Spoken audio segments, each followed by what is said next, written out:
So what we did last time, like a few years ago, was we have a shared services agreement with the BOE where it's like, you know, in the interest of helping Holmdel.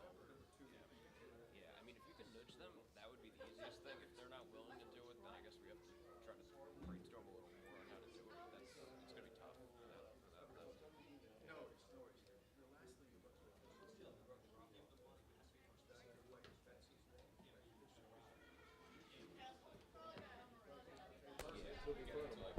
Yeah, the Burnham.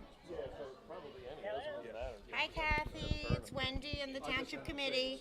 Betsy. Hey, Wendy, I'm here. Any prescription? Okay. Can you hear okay? Can you hear us? Yep. Okay. Hi, Wendy. Hi, how are you?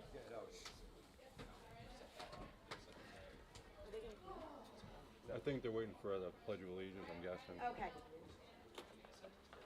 The only one that I think Joe Harris, the chair, Barbara works in Brown, so he's a pretty good guy, lives in my neighborhood. Everybody ready? Go. I have no reason. Good evening, everyone. Welcome to the April 26, 2022 Township Committee meeting. I hereby announce that pursuant to Section 5 of the Open Public Meetings Act, that adequate notice of this meeting has been provided in the notice which was sent to the Asbury Park Press, the Two River Times, and posted on the bulletin board in Township Hall, and filed in the Township Clerk's office on January 5th, 2022. Members of the public are advised that this meeting is being live streamed and that the recordings of this meeting, including public comments that are made, will be posted on the internet and are subject to production under the Open Public Records Act. Mayor Bontempo? Here. Mr. Santana? Here. Mr. Impreveduto? Here. Mr. Lucarelli? Here. Ms. Weber? Here. Mayor, you have a quorum. Thank you, Wendy. Everyone, please rise for the Pledge of Allegiance and please remain standing for a moment of silence. I pledge allegiance to the flag of the United States of America and to the republic for which it stands, one nation, under God, indivisible, with liberty and justice for all. Everyone, please remain standing for a moment of silence to honor our troops both home and abroad who work tirelessly to protect us each and every day.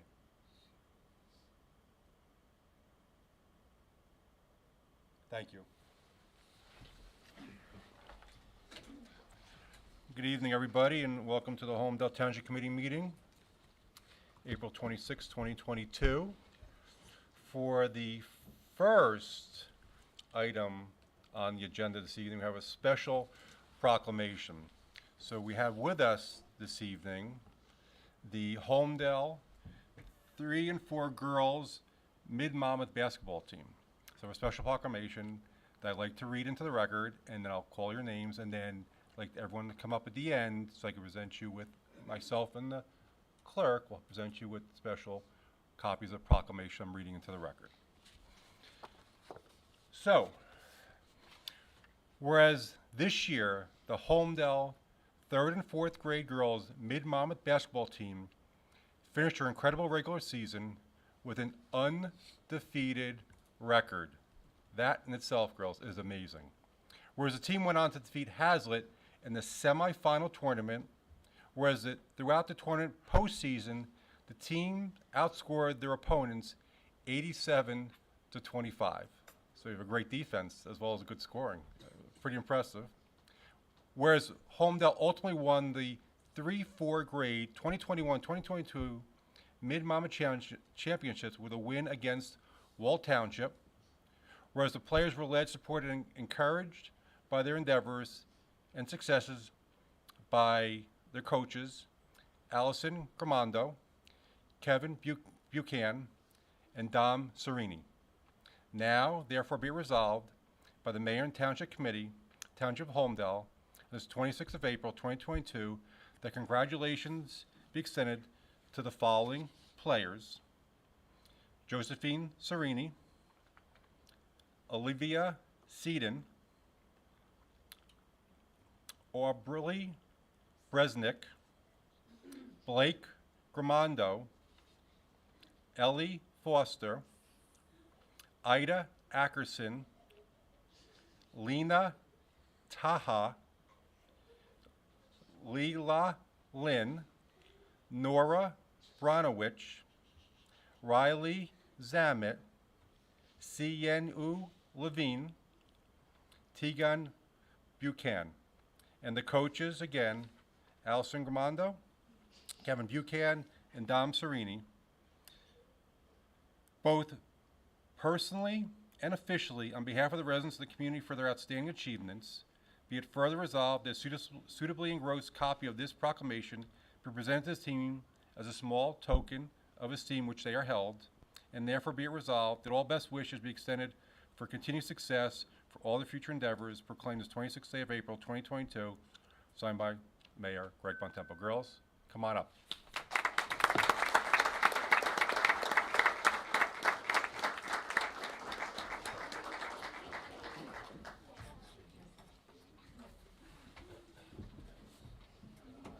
Oh, yeah.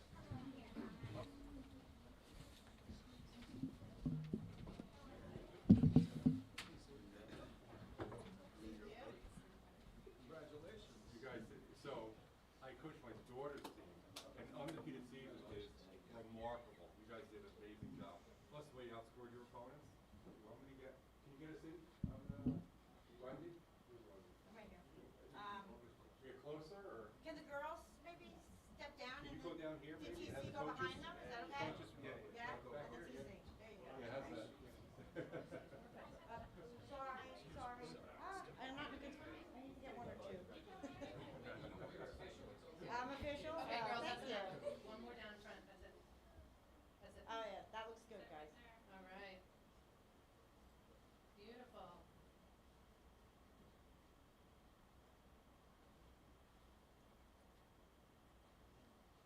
All right. Congratulations, girls.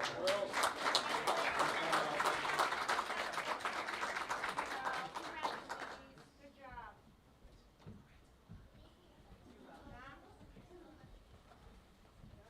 You're welcome. Okay, take care, congrats. It's funny with the little ones. This one person thinks that's it. Just maybe it's I don't know. Yeah. So congratulations again, girls. First, next on the agenda for any public comment on any agenda items on tonight's agenda, any public comment on agenda items on tonight's agenda? Yeah, come on up.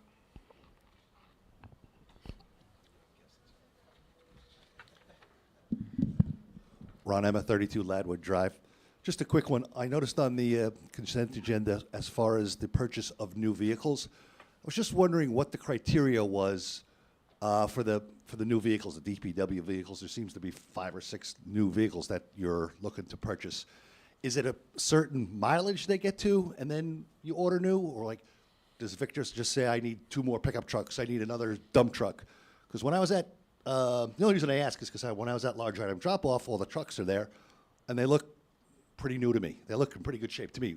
What do I know about it? They might have 400,000 miles, I don't know. But what's the criteria to say, yes, Victor, you can get 2 new pickup trucks? That's kind of, because it's $250,000, $257,000 that maybe if you put that till next year, that money could be used for maybe some more roads. That's it. Thank you. Just wondering if there was any criteria when the vehicles are purchased. Thanks. Yeah. go ahead. I mean, the only thing we basically go by are the repair records. I mean, some of the vehicles may look great, but they may be in the shop twice a week. So a lot of it's based upon the mileage and also the condition, the mechanical condition of the vehicles. Are they replacing older vehicles, or is the fleet increasing? No, we're not increasing, we're replacing.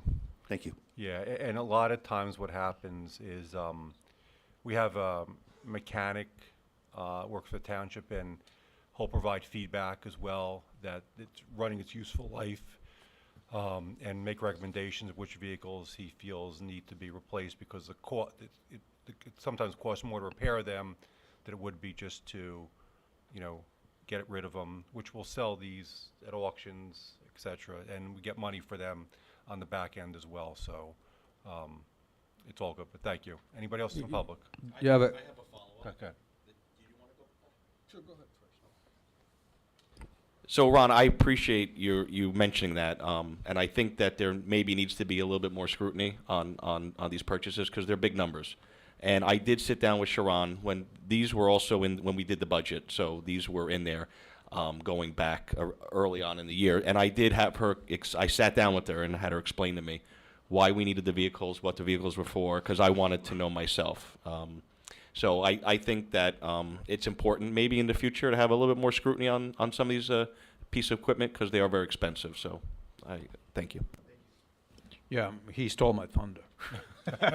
It was listed in the budget, it was part of the budget agreement, so outside of that, I definitely questioned, but since it was part of the budget and they've already done the due diligence, I assumed it was the right thing to do. I think at the department head meeting today, Bill, you were sharing that the lead time for some of the vehicles is what? Well, the lead time for police cars is at least a year, and some of the other vehicles, they're taking up to 8 or 9 months in some respects. I mean, as you can see, the restrooms out here were supposed to be finished 3 weeks ago, and we're still missing pieces. So, trying to get anything right now. So if I had headlights burn out my car, it took 2 months to get a headlight. So, Some of that's anticipated into these numbers as well, knowing that it could be up to close to a year before we actually get the vehicle. Can we withhold that? And Victor's feedback today on some of the vehicles, it's going to be tough to keep them together until the new ones arrive. So, all good. Anybody else from public? Yes.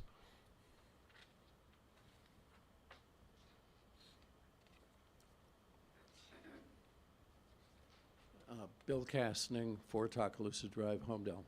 So, 2 comments and maybe a question on the first is the ordinance up for the noise, model noise control ordinance. My concern is that because I live, my property fronts on Laurel Avenue, about the noise that occurs there. It's a raceway, and there are a lot of automobiles that have been modified, and so it tends to be noisy at times. Quiet now, though, right? Yeah, very quiet now. I'm enjoying it, definitely. I wish it would stay that way for a while, except the circuitous routes I have to take and the backups at intersections. Thank God it's mostly in Middletown, not in Holmdel. Thank you for making that happen. So anyway, it's my understanding that traffic jurisdiction on both the north and south part of Laurel Avenue is with Holmdel. If that's not true, let me know. But the noise ordinance, I think, is meant to be enforced only in Holmdel, and if Laurel Avenue divides the 2 municipalities, I guess unless you get an agreement from Middletown to enforce the noise on the northbound, don't know what you're going to do, but I think this ordinance is specific to the boundaries of Holmdel, correct?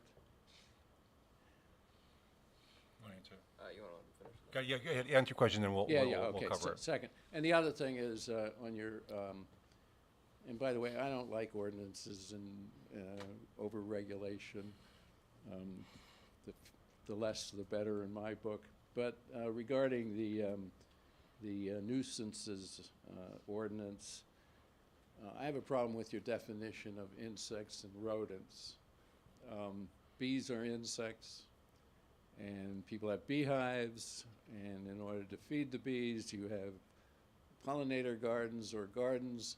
Now, that may be forbidden based upon the way the ordinance is written. Same with rodents. Rodents are squirrels, rats, hamsters, gerbils, and I think you need to define rodents more specifically, and you think you need to define insects more specifically. Otherwise, you're going to end up with trouble. Thank you. Thank you. Mike, you want to? Sure. Just a couple comments on the noise ordinance, and perhaps I'll start with a little background just for the full committee's benefit and the public, anyone who hasn't been privy to our conversations. The police department in the past has encountered a whole bunch of different instances where residents have been complaining about noise, and the current ordinances on the books haven't really allowed for enforcement of provisions against that type of noise, whether it be loud music in people's backyards to other instances. And so we looked into it with the police department, and the way DEP has things set up, it's basically a take it or leave it situation where you can either adopt the model DEP noise ordinance or you need to go to DEP and ask for permission and, you know, deal with their level of bureaucracy. And we looked, and Holmdel last adopted the DEP model noise ordinance back in the 1990s.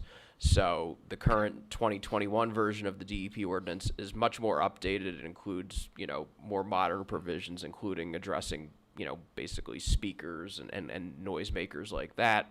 And there are other provisions that I think are more detailed and will allow for better and more uniform enforcement, including by police officers not having to have sound measuring equipment, which the current ordinance requires. So based upon all that, the thought was to adopt the newer model ordinance. With respect to law enforcement powers, our law enforcement can enforce within Holmdel jurisdiction. That said, if a police officer sees an offense being committed in another jurisdiction, they could stop someone and ultimately have the other jurisdiction enforce the law there. But I would imagine that when it comes to traffic, I'm not so sure this noise ordinance is going to govern as much as perhaps other ordinances. We do have other things on the books regarding engine braking and other nuisances presented by motor vehicles, as well as Title 39, just state traffic law that may be applicable as well. But I hope that answers the questions. I think it did, yeah. Anybody else from the public? And on the nuisance ordinance, I know some committee members have some comments that we'll hear from later. It's been tabled twice, so it's hard to fit a square peg into a round hole sometimes, trying to, regulate conduct with, a lot of people having their thinking caps on, but I'm sure we'll have a good discussion later. And Mike, just really quickly on the noise ordinance, just to put it to ground level for me at least, because I know there were some things clearly defined in there. This won't impact. The first thing that came to mind, not that this would impact it, but I think just to sort of land it for folks, people can hear the PNC Bank Arts Center from their house, right? And they can hear it loud and clear until it's sort of done. Those types of things are accepted and will sort of persist under this. There isn't anything, there's nothing materially changing, I'm assuming. As I read it, it didn't, again, to the point made, it's kind of tough to pin down some of the things in here in terms of their impact and the decibel level, et cetera, et cetera. So how should that be interpreted, I guess, is my... To be honest with you, Committeeman, I had not heard any questions about PNC, and I think that's an interesting dynamic, and I haven't specifically spoken with the police department and whether this has any direct implications for that. We did look at the provisions, and in consultation with the department, we thought it was really just kind of an updating, and we didn't see anything that's drastically new, and especially considering many other towns have adopted the exact same ordinance. But on the PNC question, that's certainly something we could look at. And then there's probably also a potential argument for state preemption issues that we would also, need to work through. Yeah, there's not a lot of places that have an amphitheater in their town. That's owned by the state. That's right. Yes. Jenny Blumenthal, 41 Stony Brook Road. To follow up on Rocco, back in the days when the Spice Girls were a hot item, we lived due north of the Arts Center, and they were coming on thick and strong.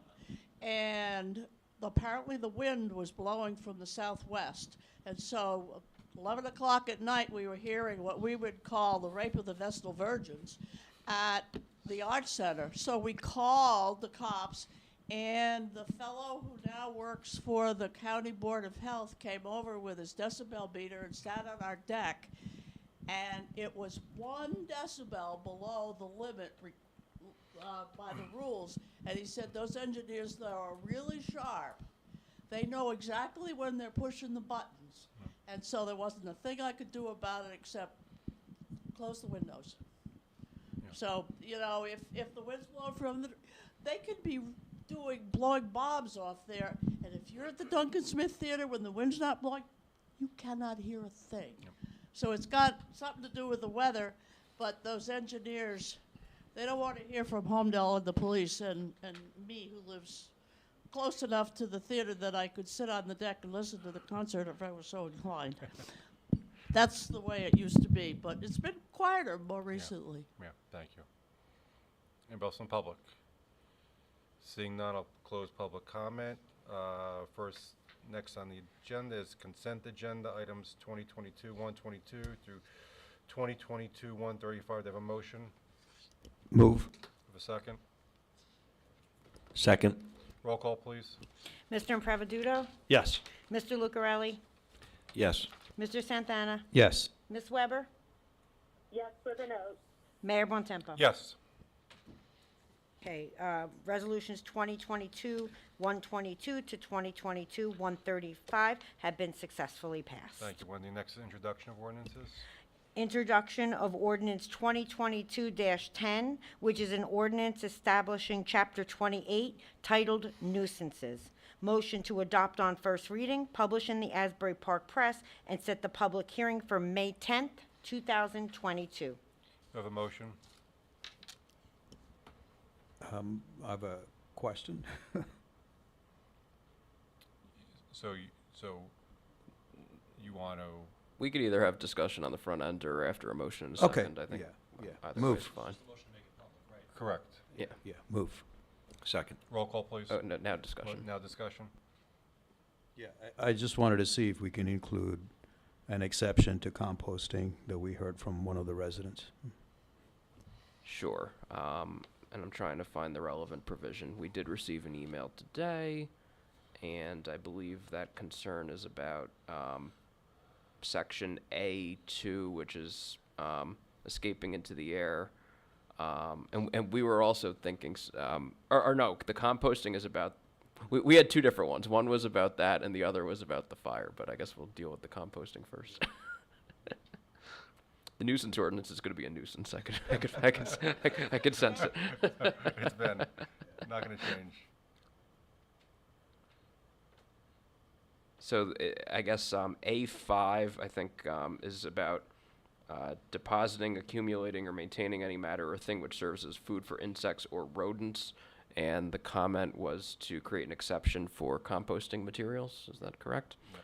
So if that's the committee's direction, we could certainly draft an amendment to that effect and have that set before this is advertised. And I believe, Committeeman, there was also comments about accepting chimneys, I guess, and other similar fire. More of a curiosity, I guess, Yeah. in terms of how it's written. I mean, it just seems as if people just running their fireplace in the winter could be considered a nuisance the way this is written.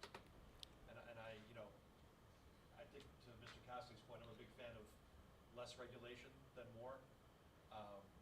So, I mean, I think my expectation is we have an understanding that, our construction officers are not going to be looking for trouble all over the place, but I don't know if we need to be a little bit more specific, or if there's some way in which we can maybe just be a little bit less vague, or a little less open-ended, I guess. Maybe odorous. I could check with the construction official or the police department. I assume they're going after bad odors rather than good odors. But again, open to interpretation, though, right? Exactly. And I'm not, No, absolutely. And I'm not trying to be difficult on this. No, I'm really no, no. not. I agree with you. I can see folks getting their nose out of joint if, If it would satisfy the committee, I could certainly chat with the appropriate department heads and try to modify that provision, and we could introduce it on that basis. And I could circulate to the TC an updated draft, and if everyone's good with that, we could advertise that. Sure. Yep. Would that sure. work? That's fine. Okay, so perhaps, so I guess a motion to amend the ordinance with those two changes? Yep. If someone wants to Motion. make that? Move. Second. Roll call, Wendy. Mr. Impreviduto? yes. Mr. Lucarelli? Yes. Mr. Santana? Yes. Ms. Weber? Yes. Mayor Bontempo? Yes. Okay, 2022-10 has been adopted, but it will be amended to include the compost and the, was it the odor? Yep. Yes. The odor, yep. Okay, and then we'll publish in the Asbury Park Press and set the public hearing. The next ordinance is 2022-14, which is an ordinance amending Chapter 18, Sewer Section 18-3, Sewer Rental and Use Charges, Section 18-3.2, Charges and Rentals of the Revised General Ordinances of the Township of Holmdel. Motion to adopt on first reading, published in the Asbury Park Press, and set the public hearing for May 10th, 2022. You have a motion. Move. Second. Roll call, please. Mr. Impreviduto? Yes. Mr. Lucarelli? Yes. Mr. Santana? Yes. Ms. Weber? Yes. Mayor Bontempo? Yes. Okay. 2022-14 will be published in the Asbury Park Press and set the public hearing for May 10th. Thank you. Next is hearings, Wendy. Okay, hearing on ordinance 2022-11, which is an ordinance adopting NJDEP model noise control ordinance. Motion to adopt on final reading and publish in the Asbury Park Press according to law. Do I have any public comment on 2022-11? Seeing none, I'll close public comment. Do I have a motion? Move. Do I have a second? Second. Roll call, please. Mr. Impreviduto? Yes. Mr. Lucarelli? Yes. Mr. Santana? Yes. Ms. Weber? yes, Mayor Bontempo? Yes. Okay, 2022-11 has been successfully adopted.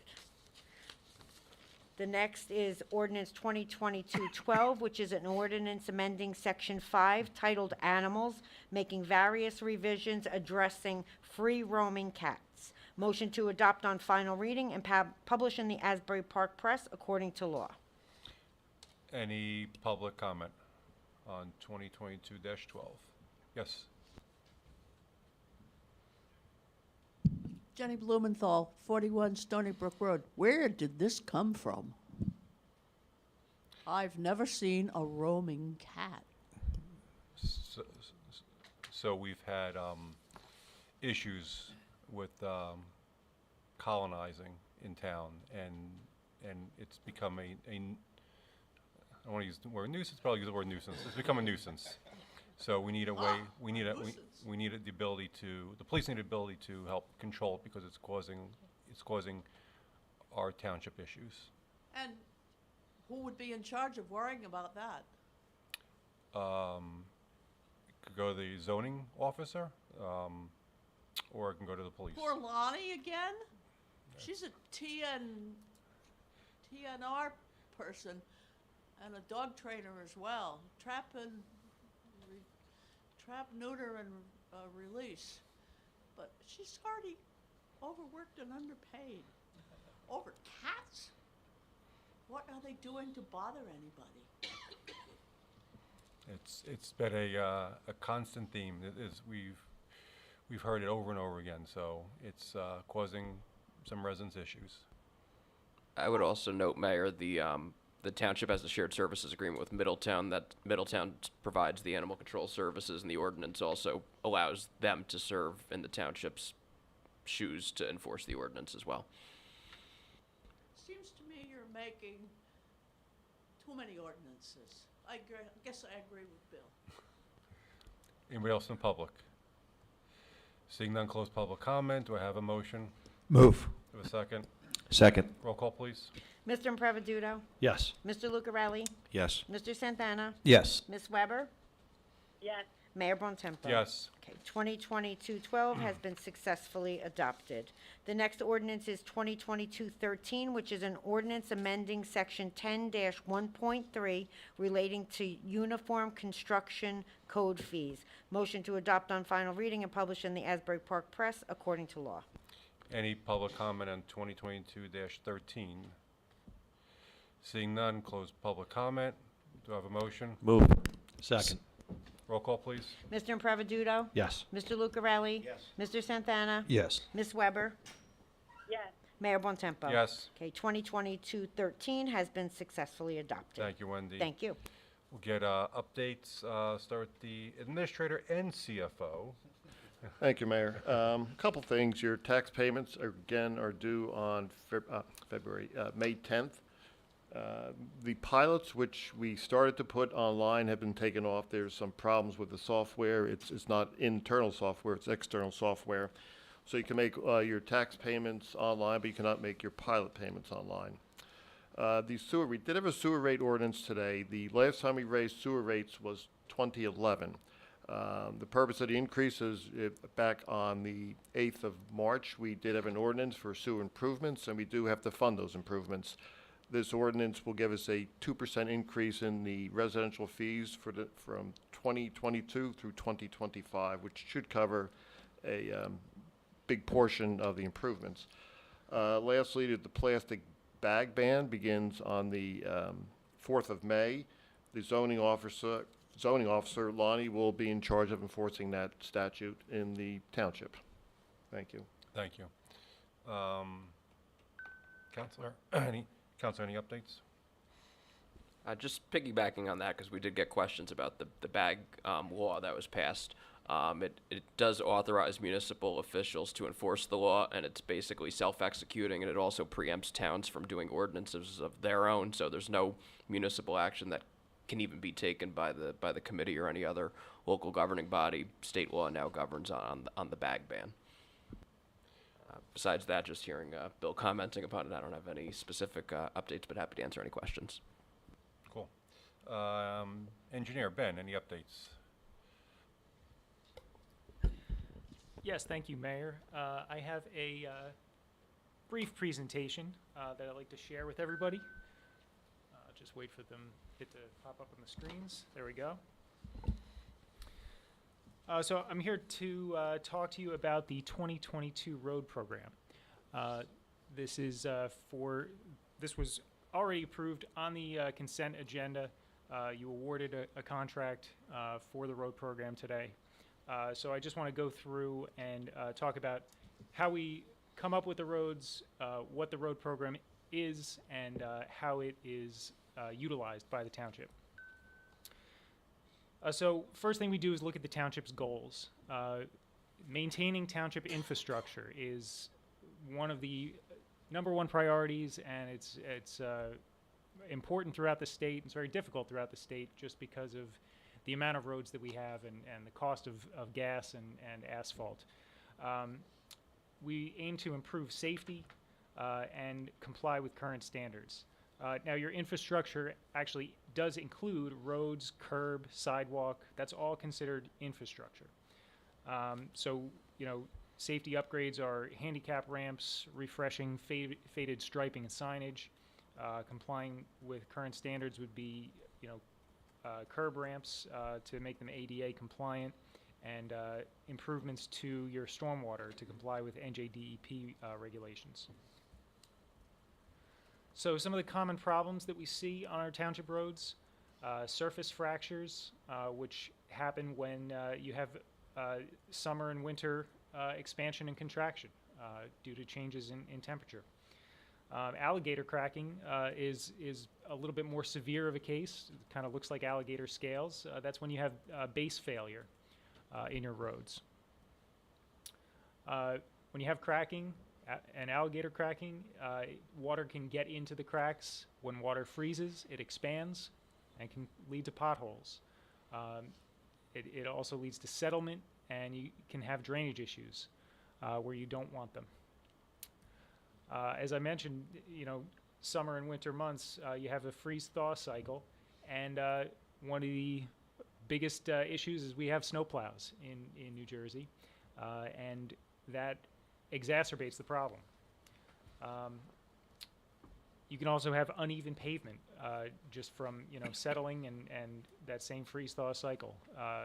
New Jersey is one of the worst states in the country for pavement because of the temperature swings that we have throughout the year, the amount of traffic on our roads, and the amount of salt that's put on our roads. So, what do? We have an annual road program to keep up with the maintenance. A priority list is created every year, and what we do to create that priority list is a lot of it is resident identification. People have a lot of pride in their neighborhood, so when they see something's wrong with their roads, they call the town, they call Public Works, and somebody goes out to evaluate it. Public Works is always out there filling potholes or maybe doing crack sealing. So it's a constant evaluation. If roads are bad enough, they call me out there. Sometimes a road doesn't fit into the road program, might need full engineered design plans, might be something more complicated. But we're constantly reevaluating, and we are trying to spread the work throughout the township. So based on our priority list, we come up with the plan.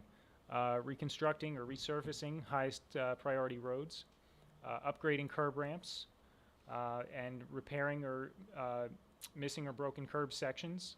And then we replace outdated inlets. We upgrade bike-safe grates, eco-style curb pieces on the inlets, and replacing damaged driveway aprons if they're needed. Now, you probably can't really tell from this map, and I don't expect you to read the road names, but you can see on the side there is basically a color-coded list of all of the road programs that the township has done over the last several years. And what I do want you to focus on is that it's spread out throughout the entire township. We're not focusing on one area specifically. Each year, the road program aims to improve certain roads all over town. And I'll go to this year. You can see it, again, spread all over town. We're not just in the north or the south. You know, it's everywhere. And over the course of time, it adds up, and ideally you have, you know, maybe a 10-year cycle, and then you start over again to repave these roads. There are 15 roads in the road program this year, and let's see. The road program really consists of roadway resurfacing. What is that? It's milling off the existing pavement, which is a big machine with a big drum on it and teeth on the drum, and it actually grinds up the pavement. Once you do that, you spread a new mat of asphalt down and compact it with vibratory rollers. Then signage and striping is replaced, and you have a fresh new road. In more severe cases, the road might need to be fully reconstructed. Now, that is not the case for this road program, but in cases where the pavement is not salvageable, we would have to dig down deeper, replace the base stone base course, and do a thicker pavement section. And then after we're done, you have a brand new road. This year, the contract went to P&A Construction. They're a good contractor. They've actually done the township's road program for the last 2 years, and the results, you know, have been positive. So that is my presentation, and I'd be open to any questions. So, Ben, I think you kind of answered it in the presentation. Is the shelf life, if you will, on a newly paved road about 10 years typically in town? Is that? That's a pretty good rule of thumb. And just a question, and it's more of an operational question. I don't know if actually you're the guy to answer it or if anybody else can. Some feedback I've gotten from residents when it comes to road paving and sidewalks as well and things of that nature is that they sort of walk out of their house and their lawn is torn up one day and there's no sort of notification that this is happening and you know, et cetera, et cetera. I was wondering if we do have a sort of a process there where we call, you know, the residents or email them. We do. Okay. Maybe they just missed it then. Okay. Half of my update's gone now. But one of the things that's left on here is that all affected residents will be contacted prior to construction with any special instructions for that. I'm sorry, I didn't mean to steal your thunder. And the DPW has been proactively doing that. Even the police will notify them, especially if they have to shut the road down for the entire day. They'll put notice in mailboxes, bang on the doors. They have done a lot of proactive outreach, and they'll even update if they follow us on social media. They'll see the social media updates as well before their road is being done. So DPW does a very good job in communicating that out. But I would suggest, Rocco, that if any residents do reach out to you in regards to like their lawn being torn up, to immediately contact Victor Stevens with their address so that he can go out and inspect that, and if there is a problem, they can get on that. So, Ben, in the quote, we also cover the roads, but we also have sidewalks and curbs that are also included in that. So, Victor and team go out, right? They mark up the sidewalks, mark up the roads, and take care of that before they do the road. So when it's done, it's a complete job. Yes, it's actually they have a separate contractor that goes out beforehand to deal with that concrete work, and Public Works employees themselves actually do the storm drainage upgrades. And then they get the road prepped, and then the paving contractor comes in and finishes up. And when you talk about storm drain, you're talking about the new grates, correct, that prevent large items from from going down into the sewers. Correct. Bicycle safe grates and the eco-style curb pieces, not the big wide open openings that allow debris and trash into the catch basins, but keeps it out of our waterways. Good. I have a question, Ben. So this not only includes full road repaving, but also pothole filling and maintenance as well, right? Minor fixes. So the minor fixes are typically done by Public Works throughout the year, and then this project is to do a more intense treatment. Okay. Yeah.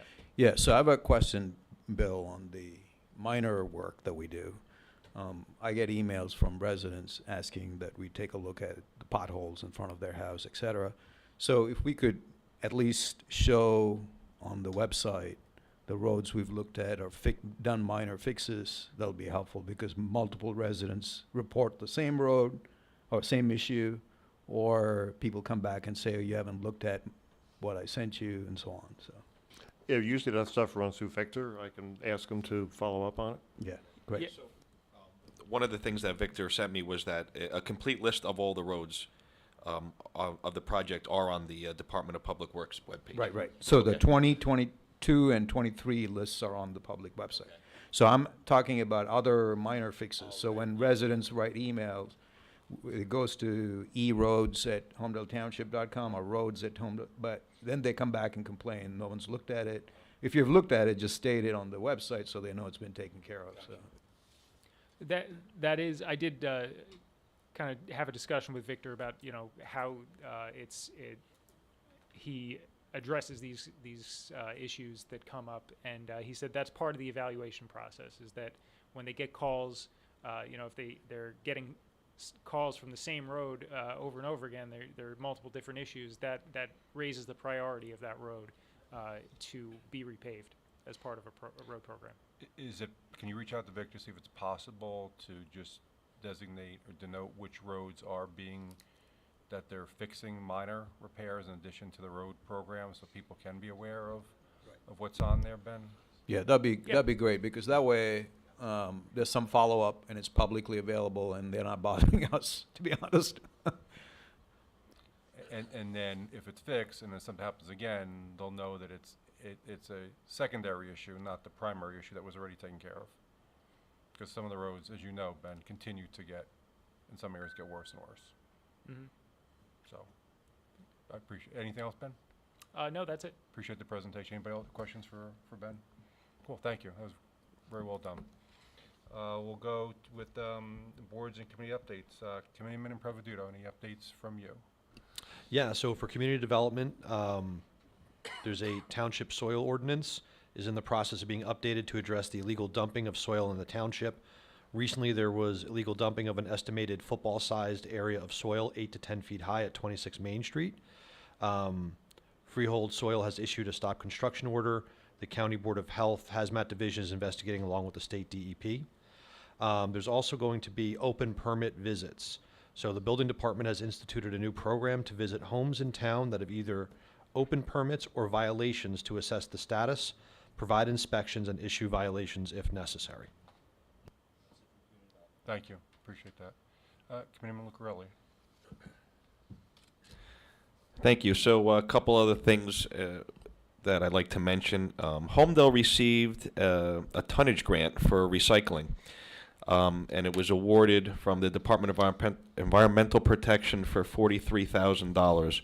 The DEP allocates this money to municipalities based on how much recycling each community reports during the previous calendar year.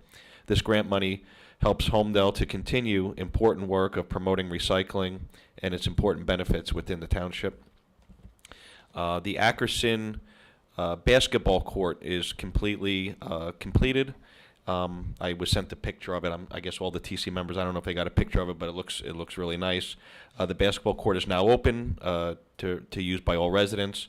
And these new tiles, they should keep the basketball court looking well maintained for many years.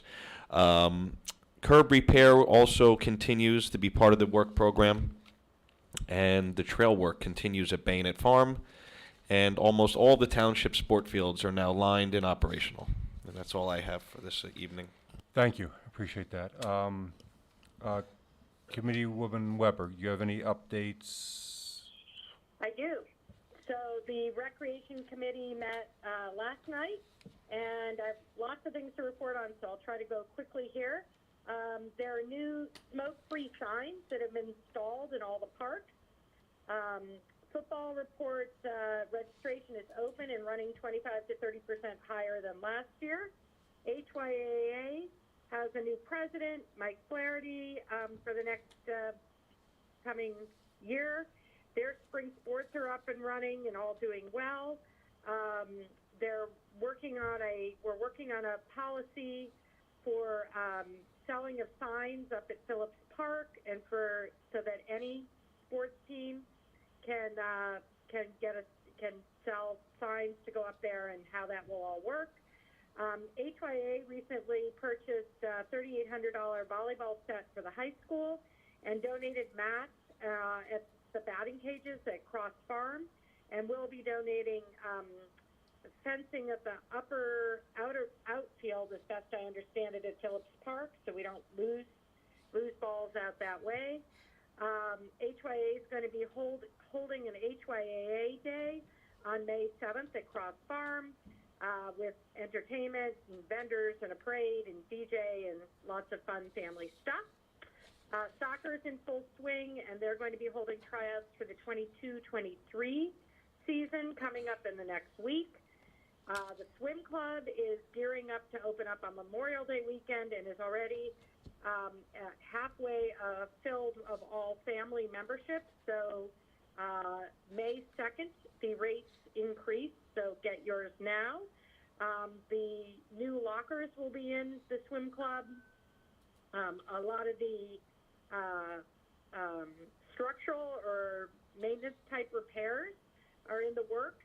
Some of them won't take place till next year. That's all happening. Earth Day is going to be held Sunday, May 1st at Bayonet Farm from 10 to 4, and that's run by Stilu and Fohos and other volunteers. And Friday, May 20th, the police safety, along with the TABS committee, is running a safe bike rodeo from 4 to 5:45 at Bell Works, and there will be sign-ups for that. That's it. Thank you. Deputy Mayor. Thank you, Mayor. So a bunch of public safety updates. As you know, that we opened there was a ribbon cutting ceremony for the Holmdel Fire Station. That's designated as 18-2, not 10-4. So received a temporary certificate of occupancy on the 14th of April. That was the day of the ribbon cutting. They hope to be fully operational within the next 2 weeks, so looking forward to that. The fire department, once it's fully operational, will host a series of open houses geared towards recruiting new members. When I talked to some of the young recruits, they were very excited with the new firehouse, so I'm hoping we'll have a lot more volunteers. On the 30th of April, Holmdel Fire and Rescue Company number 2 will be hosting its dedication of the new fire station, along with a wet down ceremony for the new engine 1877. All members of the public are invited and encouraged to attend. The event will include food, drinks, and live music. There's going to be a National Prescription Take Back Day this Saturday. Holmdel Township Police Department is participating in the DEA's National Prescription Take Back Day. The department is encouraging all residents to drop off old or unused prescription medications at the drop box inside the police lobby at Town Hall. The drop box is open 24 hours a day, 7 days a week. Please do not drop off any liquids or needles. And I'm assuming this also includes pet prescription drugs as well. So please bring any prescription drugs that are either unused or old. The Holmdel Police Youth Academy is now accepting applications for its Police Youth Academy. The Youth Academy is open to children ages 9 through 12. The goal of the academy is to familiarize children with the role of a police officer. It'll be a hands-on experience teaching a variety of law enforcement techniques and training. I'm sure a lot of kids would love it, so I would encourage all the residents to take advantage of this. There will be 2 sessions. One will be held between August 1st and 5th for children ages 9 and 10, and then August 8th through the 12th for children ages 11 and 12. Seating is limited to only 14 students, and there are no exceptions. So the applications are due by May 16th, 22. And you can find the application on the HolmdelPolice.org webpage. Okay, the Holmdel Citizens Police Academy now has a first graduating class.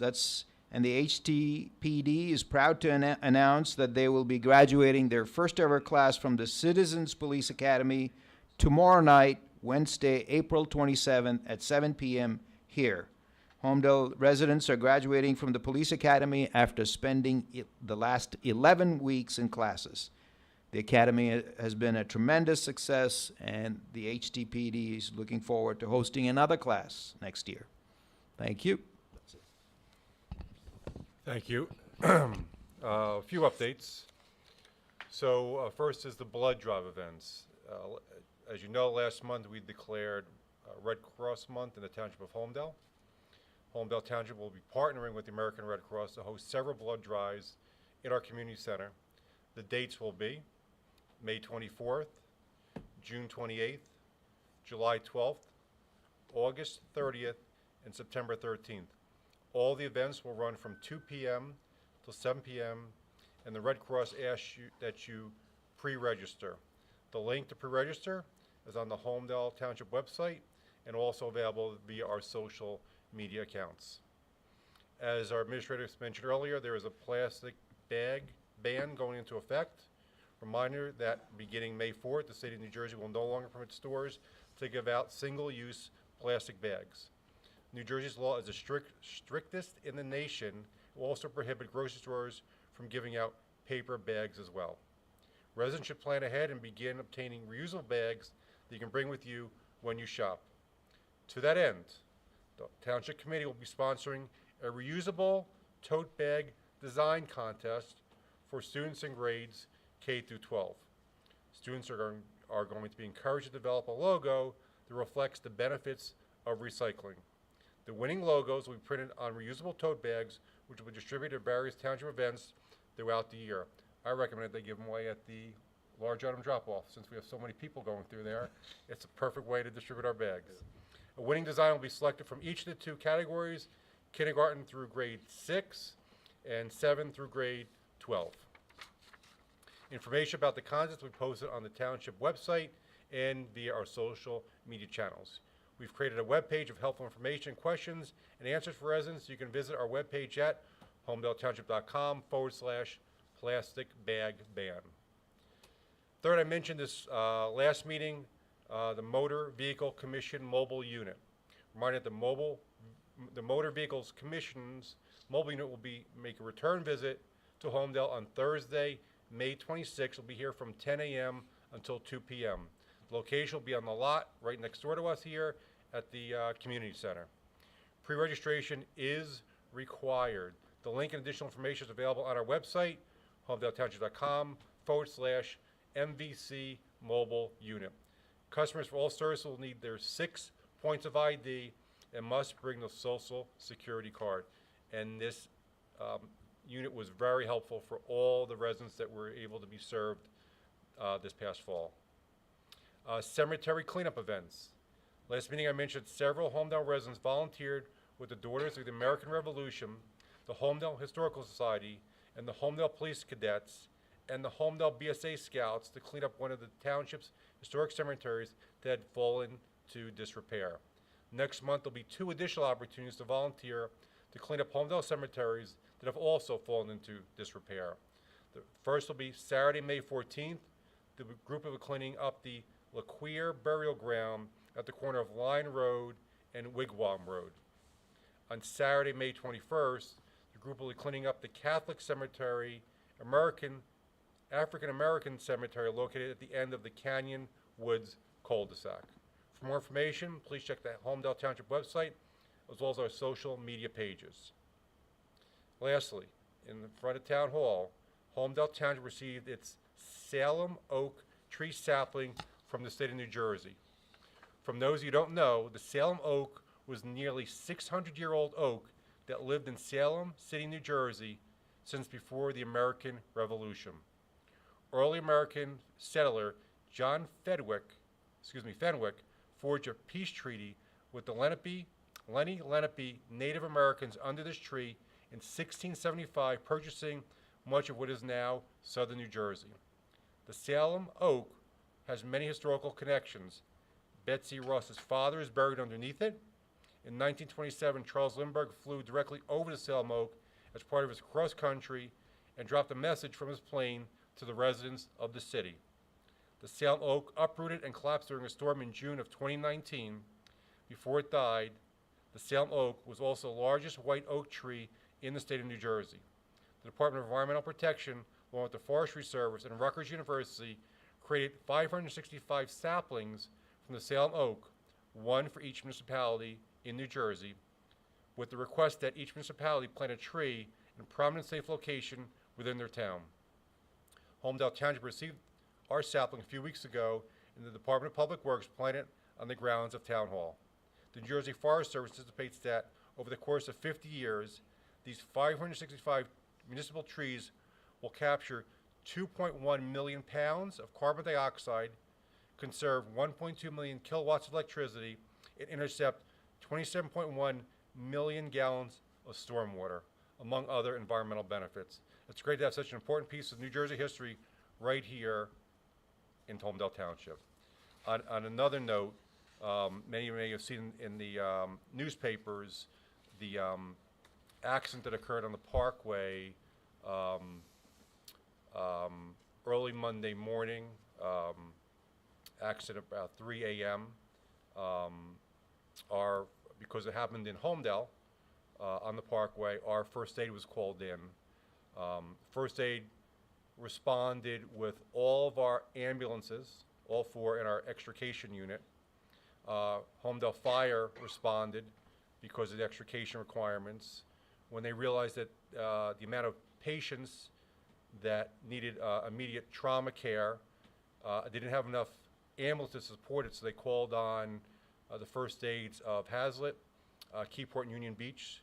So we had 7 people transported. 2 went to Bayshore Hospital to be stabilized and then immediately moved to Jersey Shore University Medical Center.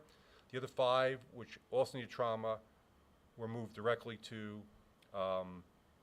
Jersey Shore University Medical Center. They originally called in for a medevac, but felt that with the amount of time to land the helicopter and get the people on and get them off down in Jersey Shore, with the state police involved, they were able to clear a path and get them down faster with the ambulance service. So it started at 3 o'clock in the morning. Our guys didn't return back to the first aid headquarters until after 7 o'clock in the morning. So I just want to publicly acknowledge the work. I mean, sending out 4 ambulances plus our extrication unit plus our fire department to help save people's lives. And I'm going to go into detail, but our team, I said it once, I'll say it a million times, the backbone of our community is all emergency services, police, fire, first aid, and these guys did an amazing job. Everybody getting out of the bed, 3 o'clock in the morning, late Sunday, early Monday morning, and spending multiple hours out there, rescuing people. I just wanted to bring that to the public's attention, that our guys really go on a daily basis above and beyond, and you hope that nothing ever happens like that. But when it does, I think the commitment that they've gotten, the first emergency services gotten from the township committee, is that they're going to be provided the resources they need to be able to do their jobs and do their jobs well. And as indicated with what just happened, less than 2 days ago, these guys are amazing volunteers, and we're fortunate to have them. So I will end with that, and I will open up for any public comment. Yes, sir.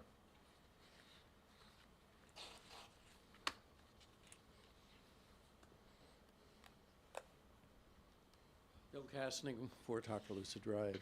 Two comments. One, thank you for the road paving.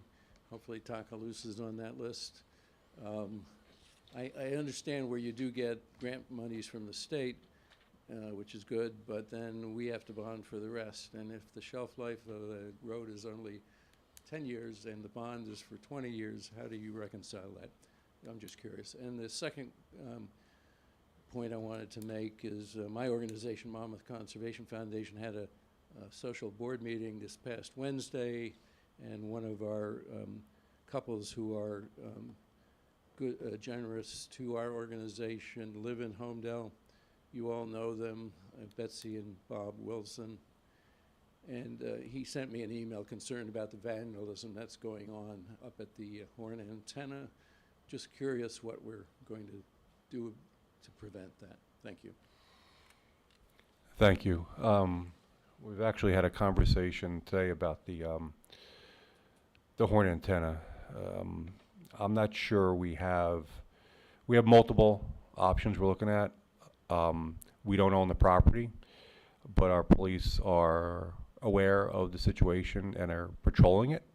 I did see the email from Dr. Wilson, and it's disturbing about the vandalism that's taking place on that historic monument. Bill, you want to add anything to that about the vandalism up there? Oh yeah, go ahead. Yes. Yeah, regarding the grant, when we get the grant funds, that pays for a portion of it, so we don't have to, when we get the grant, worth the contract, we get 75% of the cash up front, so that really helps us. We don't have to borrow that money. The balance, most of the balances are 15-year bonds, so we basically pay it back over a 15-year period.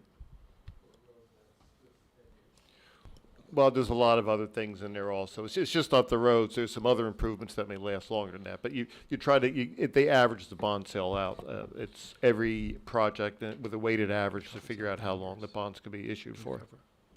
I think Ben was trying to secure his job by saying that. I think we get more than 10 years out of our roads in Holmdel. Ben, you want to? Yeah, it's very relative because you have different factors to consider. The amount of traffic on a road, how it will have the biggest impact on how long it'll last.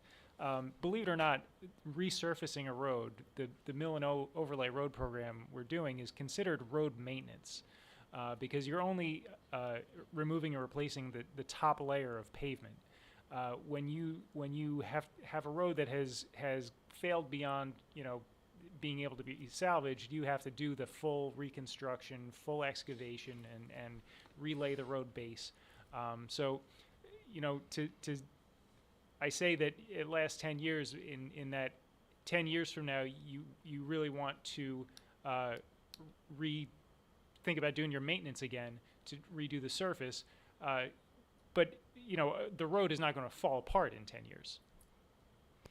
So the life expectancy could be significantly longer. I know that when my road was done, it was original, it was over 40 years old, and it survived 40 years. So there are significant variances between, what it is, and your comment on this contractor who got the work was the one he's done work for us in the last couple of years, and we've been very happy, correct, with their performance of their work.